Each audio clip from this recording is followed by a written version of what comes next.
Hello Arun, कैसे हैं आप सब लोग। आई होप सब आप अच्छे होंगे और आपकी पढ़ाई भी अच्छी चल रही होगी। आज मैं स्टार्ट करने वाले हैं चैप्टर नंबर 8 इंद्रिय उपकरणीय अध्याय। बाकी के सब चैप्टर हम कवर कर चुके हैं ऐप के ऊपर। अगर आपने ऐप को डाउनलोड नहीं किया है तो हमारा ऐप आप BMS मिड को डाउनलोड कर लीजिए, लिंक आपको नीचे डिस्क्रिप्शन में मिल जाएगा। अदरवाइज़ आप प्ले स्टोर पर भी सर्च कर सकते हो, ठीक है।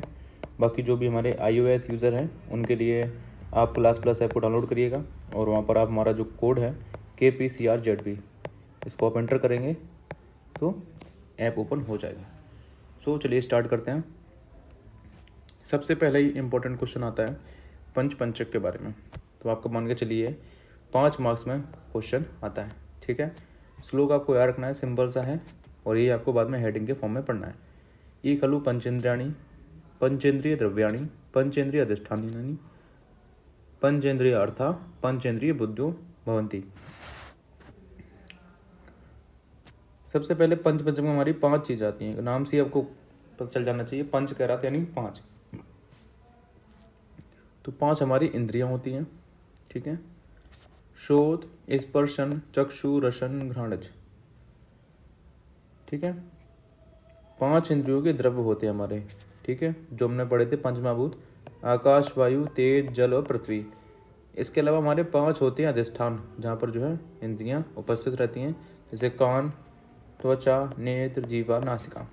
और 5 होते हैं हमारे इंद्रियों के अर्थ, जो कि शब्द, स्पर्श, रूप, रस, गंध। और 5 होती हैं इंद्रिय बुद्धि।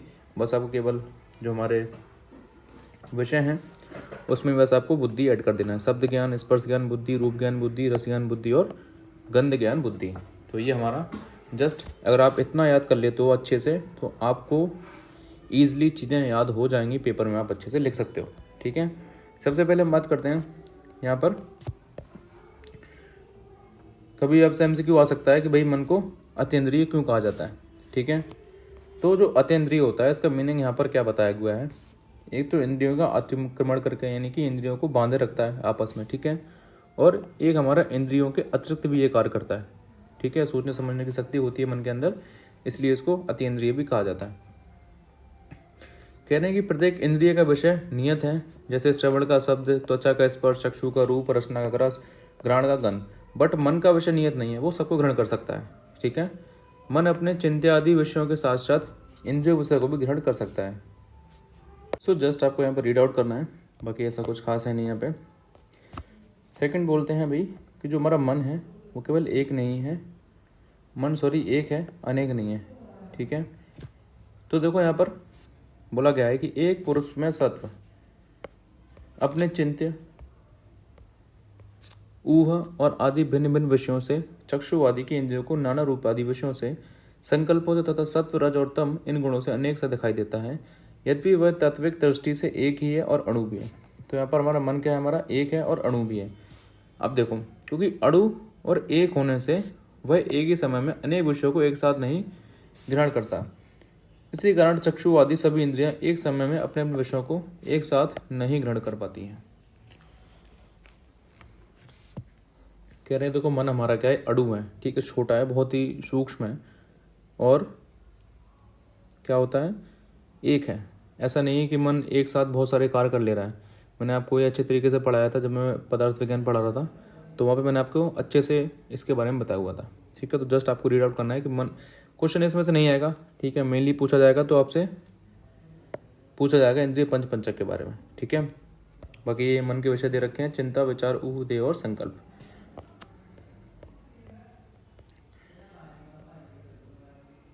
और यहाँ पर देखो जो एक एग्जाम्पल आया था कि अगर मन को महत और अनेक माना जाए तो अनेक होने से, अनेक इंद्रियों से एक साथ संपर्क होने पर एक ही समय में अनेक ज्ञान होना चाहिए, पर ऐसा होता नहीं है। मन को अणु, प्रमाण वाला और एक माना जाता है। इसमें एक एग्जाम्पल आया था यहाँ पर कमल पत्र वाला, जहाँ पर अगर आप 100 कमल के पत्तों को सुई से छेदन करते हो तो उनके छेदने में जो टाइम का अंतर होता है बहुत ही सूक्ष्म होता है। बट हमें ऐसा लगता है कि जो सुई है उसने सभी पत्तों को एक साथ छेदा है, बट उसके जो छेदन करने का टाइम है बहुत ही मान्यूट होता है। तो हमें ऐसा लगता है कि उन्होंने एक साथ किया, पर ये ऐसा नहीं होता है। जैसे यहाँ बताया हुआ है कि यदि कक्षा में अध्ययन करता हुआ एक छात्र एक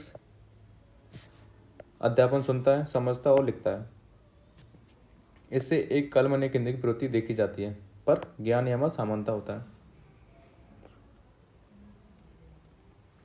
कह रहे हैं कि इंद्रियों की प्रवृत्ति क्रम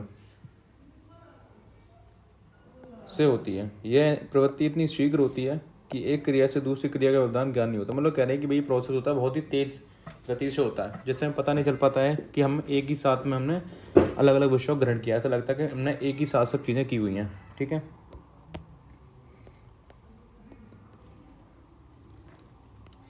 तो आपका एमसी क्वेश्चन या फिर आपको करेक्ट क्वेश्चन बन सकता है कि लाइक यहाँ से क्या मंत्र त्रिगुणात्मक है या नहीं है। ठीक है, असर्शन हो सकता है रीजन में कि सात्विक, तामसिक और राजसिक कारण दे रखे हैं। ठीक है, अब देखो ये क्वेश्चन हमारा आता है इंद्रियों के विसर्ग ग्रहण की प्रक्रिया। तो कैसे हमारा जो इंद्रियां हैं वो विसर्ग ग्रहण करती हैं। तो मन के अधीन, मन की प्रेरणा से, मन के साथ। ठीक है, तीन चीज़ें हमारा क्या, मन के अधीन, मन की प्रेरणा और मन के साथ अपने अपने विषयों को ग्रहण करने में समर्थ होती है।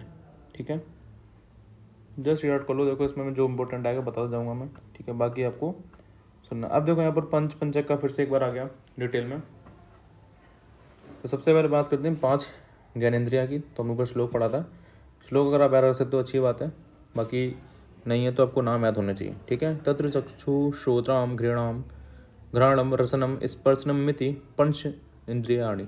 ठीक है, तो 5 इंद्रियां हमारी कौन सी, चक्षु, श्रोत्र, घ्राण, रसन और स्पर्शन हमारी 5 इंद्रियां बताई गई हैं। इसके अलावा हमारी 5 कर्म इंद्रियां भी होती हैं। ठीक है, बट उनका यहाँ पर वर्णन हमारा नहीं किया है। ठीक है, बस यहाँ पर हमें कर्म इंद्रिया को भी ध्यान रखना है। अब बात करते हैं पंच द्रव्याणि की। तो खा, वायु, ज्योति, रापो, भूरति, इन्हीं जो हमारे पंच महाभूत हैं वही हमारे पंच इंद्रियों के 5 द्रव्य हैं। ठीक है,